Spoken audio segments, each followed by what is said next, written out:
আপনারা ইতিমধ্যেই সবাই জেনে গেছেন যে বর্তমানে আমাদের রাজ্যের মধ্যে জন্ম সার্টিফিকেট ভেরিফিকেশান হওয়া শুরু হয়ে গেছে।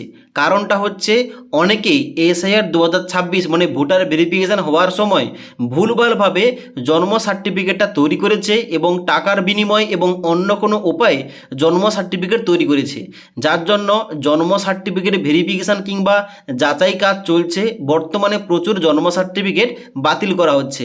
তাই আজকের এই ভিডিওটির মাধ্যমে আপনাদের স্টেপ বাই স্টেপ দেখিয়ে দিচ্ছি যাদের আপনাদের কাছে জন্ম সার্টিফিকেট রয়েছে, তা হতে পারে হাতে লেখা সার্টিফিকেট অথবা ডিজিটাল সার্টিফিকেট।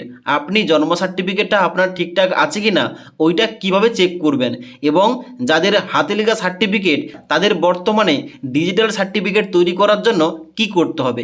তো সবার প্রথমে আপনাদের বলছি, যাদের আপনাদের ডিজিটাল জন্ম সার্টিফিকেট আপনার সার্টিফিকেটটা বর্তমানে ঠিকঠাক আছে কি না ওইটা কিভাবে চেক করবেন এবং ভেরিফাই করবেন।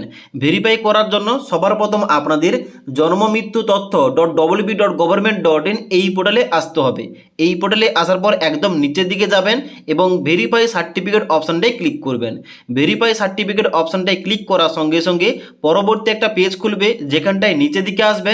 এখানটায় দুটি পদ্ধতি দেওয়া রয়েছে, একটা হচ্ছে কিউআর কোড ভেরিফিকেশান। এবার যদি এটা না করতে চান, ডান দিকে সার্টিফিকেট নম্বর ভেরিফিকেশান, আপনার জন্ম সার্টিফিকেট নাম্বারটা বসে ভেরিফিকেশান করতে চান, ডান দিকে সার্টিফিকেট নম্বর ভেরিফিকেশান এই অপশানটায় ক্লিক করবেন।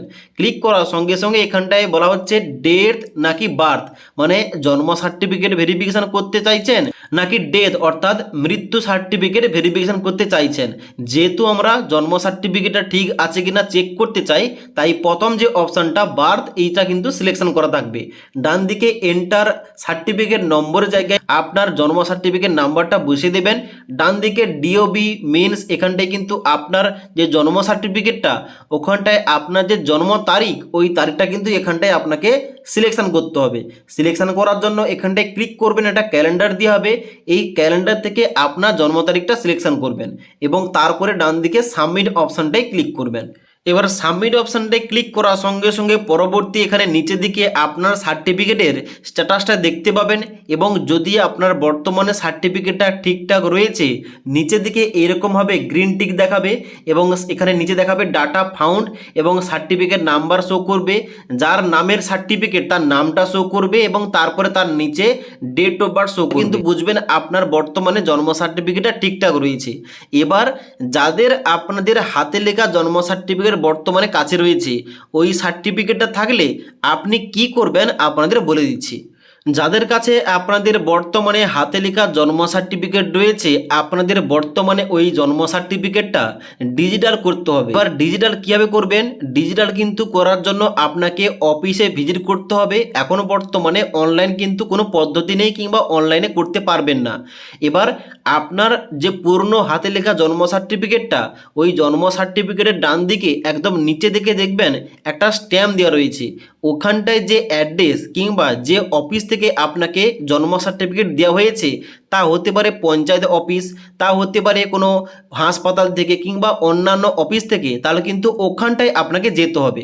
ওখানটায় যাওয়ার সময় আপনি অরিজিনাল আপনার জন্ম সার্টিফিকেটটা নেবেন এবং তার সাথে সাথে আপনার আধার কার্ড, আপনার ভোটার কার্ড, আপনার বাবার এবং মায়ের ডকুমেন্টস, আপনার পাসপোর্ট সাইজের ছবি, আপনার মোবাইল নাম্বার, এইগুলো নিয়ে কিন্তু আপনি ওখানটায় যাবেন এবং বলবেন আপনার যে জন্ম সার্টিফিকেটটা মানে হাতে লেখা জন্ম সার্টিফিকেটটা ওইটা ডিজিটাল করতে। তাহলে কিন্তু ওখান থেকে সমস্ত কিছু পদ্ধতি বলে দেওয়া হবে কীভাবে কি করতে হবে।